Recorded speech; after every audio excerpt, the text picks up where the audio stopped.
Fa any amin'iny faritry Nosy any indraiky kosa no jerentsika any Nosy Elville tokantrano miisa 20 sy 200 no tsy manan-kialofana vokatry ny ady tany any an-toerana amin'izao fotoana izao. Mikasa niverina andray ny tany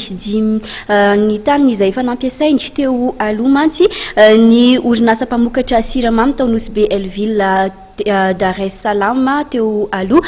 manoloana ao anatin'izay kosa nefa dia fa noajariny ireto mponina ireto na atao aorianan'izay taona 5 izay ity tany itsika izay no mahatonga ny ady eo amin'ny rotota.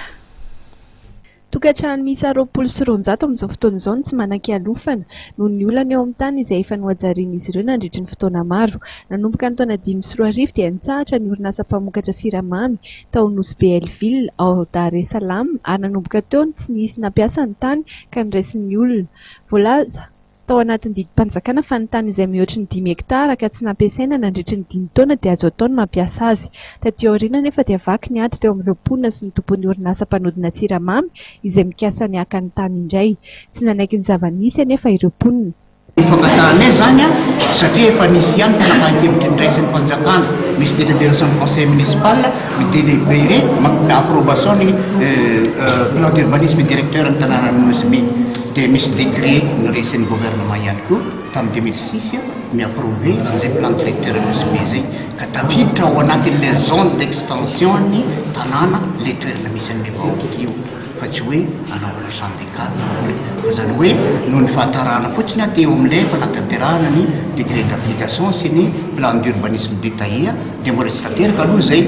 fa rehefa nivory zany ny responsable olympique sy ireo manampahaizana momba ny urbanisation dia nanazava tamin'ny vahoaka mombamomba ny lalàna ampianim-pananan-tany sy le hoe ilay tany alefa moatra ny 10 hektara ka tsy ampiasaina moatra ny 5 taona dia azo atao mangataka azy any amin'ny fanjakana ho averina amin'ny fanjakana ny tany dia any amin'izay zany le vahoaka no mangataka ka le olona lalana iny rehefa tapitra ny délai de 5 ans kanefa tsy niverina teo namboly fary ny sirama ary tsy miteny hoe miala teo nareo fa nangina foana dia nanomboka nanorina trano fa aty amin'ny 2012 indray izy zay vao manao an'le assignation ka noho zay problème zay dia nanatona ny mpitondra tao tanàna zay tsy rahafapo valokina dia niakatra ty zay zany le tena ola niakatra ty zay satria eritreretanay fa ianareo manana compétence sy fitaovana mety ampitan'izany any amin'ny valalabe mandra sy any amin'ny mpitondra fanjakana zay re mandrentsika zay eritreretanay fa olokely mety afaka ihena ny fiainovahoaka. Mila fifampiresahana hoy ireo mpiaro ny zon'olombelona ny zavatra tahaka izany indrindra eo amin'izay tokony ho marimaritra iresan'ny mponina sy ireo manana tombontsoa amin'ny fakana ny tany. Zahay zany ao amin'ny fikambanana miaro ny zon'olombelona dia mahita hoe zavatra tsy sarotra ny mandamina n'ity zavatra ty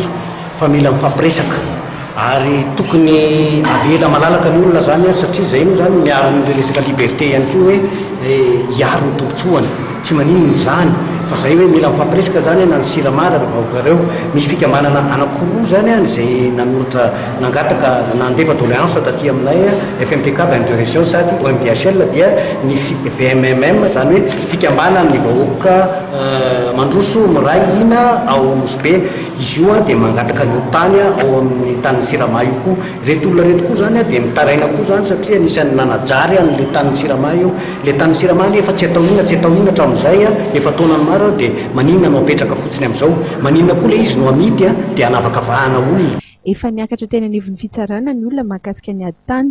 ary efa nahazo rariny tamin'izany ireo mponina saingy mbola mitady rariny ihany ireo milaza fa tompon'ny tany.